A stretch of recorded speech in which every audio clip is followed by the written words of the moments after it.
I pretty much drifted away from whatever faith I had. I didn't march away. I didn't run away. I just sort of drifted. Eric Metaxas describes his time in college. I was basically lost. I was really pretty sure you couldn't know the meaning of life. You couldn't know who God is. It was really a hard time for me. Sad eyes open wide, staring up into the sky, waiting for a sign of life. Eric is a Christian apologist, New York Times bestselling author, and host of a nationally syndicated radio show, and right now, our guest on this episode of GPS, God, People, Stories. I'm Jim Kirkland. And I'm Phil Fleischman. After Eric shares his story, you'll hear from Billy Graham.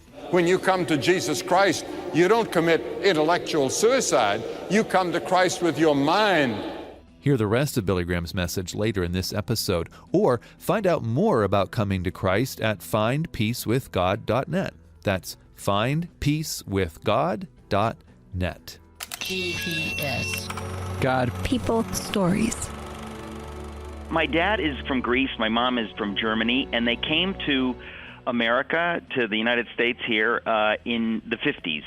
So they met in an English class in New York City. So again, my dad is Greek. My mom is German. Now, if you're raised Greek and German, I always joke around, that means you will be raised Greek. So we went to the Greek Orthodox Church. I grew up going to church absolutely every Sunday, and so it was a warm, wonderful experience, community experience. But in many churches, especially in ethnic churches, it's more of a cultural experience than it is an experience of God, I hate to say. What does Eric mean by that? A personal relationship with Jesus, prayer, all these basic things were not made clear. We never really read the Bible. We never really talked about salvation. It was just kind of this experience that you have.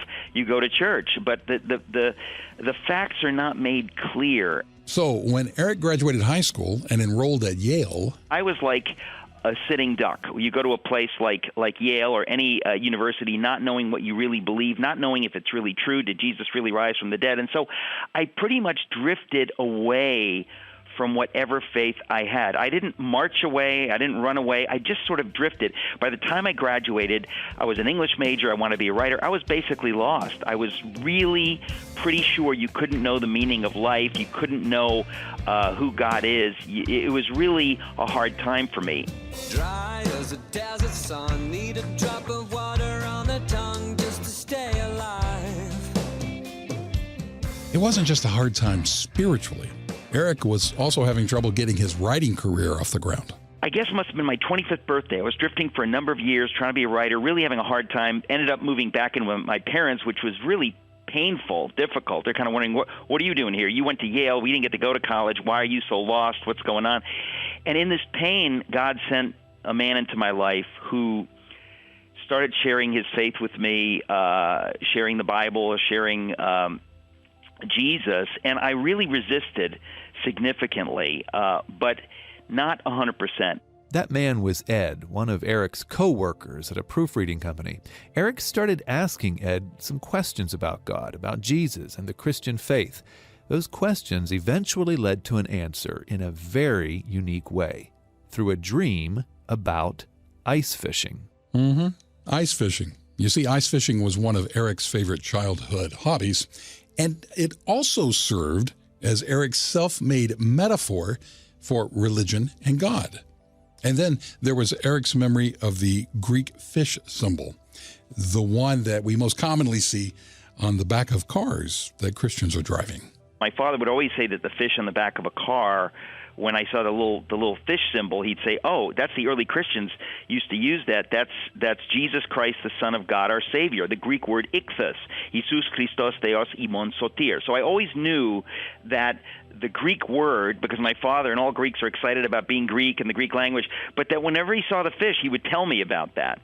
And then as I was growing up in Danbury, Connecticut, I did a ton of fishing. It became very important to me. It was like really my whole, the only hobby that I had growing up. And then when I went to Yale, I had this I kind of came up with this intellectual idea that all religions are the same, and kind of this New Age idea.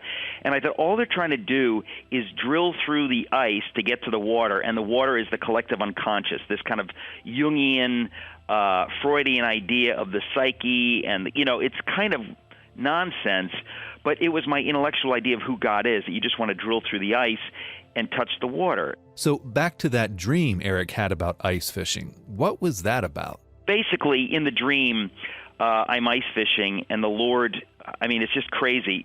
I look in the hole in the ice, and there's a fish kind of sticking its nose out like this, which of course never happens. And I reach down and I pull out this fish, and it's a golden fish. It's like a living fish, which is absolutely like magnificent. And I realize in the dream it's made of solid gold and it's alive. It's a living golden fish, just like in a fairy tale. And it just blew my mind, because suddenly in the dream I realized the Lord is speaking to me through this symbol. He's saying, this is Jesus Christ, the Son of God, our Savior. This is the fish, ichthys. This is Jesus. And you just wanted to touch the inert water. You just thought this New Age idea, you had to just drill through the ice and touch water. I don't want to give you water. I want to give you a living person, my son, Jesus. It's a new sunrise through my newborn eyes, 'cause I found the way, the truth, the life, yeah. And when I rise and when I fall, you are the answer. Yes, you are the answer. When Eric woke up, he knew God had spoken to him, and it completely changed his life. I've never had a dream like it before or since. It's not like a normal dream. It was like a vision, except while I was sleeping. I thought, my journey is over.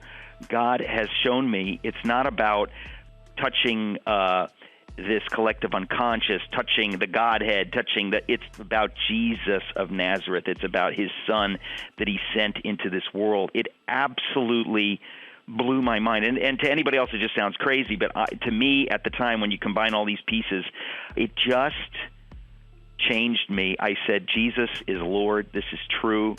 And it just changed everything. I have never been the same since. The next day, I was born again. I knew the truth. I've never looked back. And it's a strange, amazing, true story.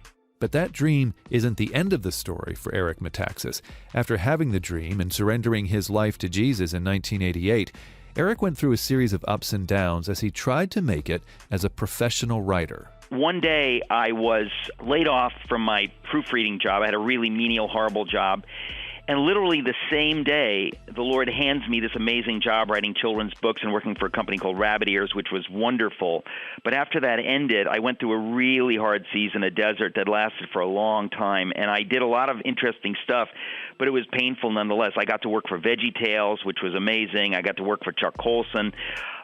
My first book was called Everything You Always Want to Know About God But Were Afraid to Ask. It was pure apologetics with humor. It was really meant to be a fun Q&A to share your faith with anybody. After that book, new opportunities opened up and Eric's career really began to take off. He wrote a biography of William Wilberforce, who worked to abolish slavery in England.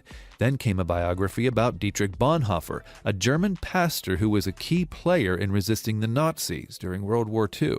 Eric's biography of Bonhoeffer was very successful. It was named a New York Times bestseller with almost 1 million copies sold to date, and I can lay claim to one of those. We asked Eric why he thinks the book did so well. Part of it is just God's sovereignty. I don't have an answer except to say that God appointed me and anointed me to write this book at a certain season. And a lot of people have heard about Bonhoeffer, but they've never read the story of Bonhoeffer in a way that glorifies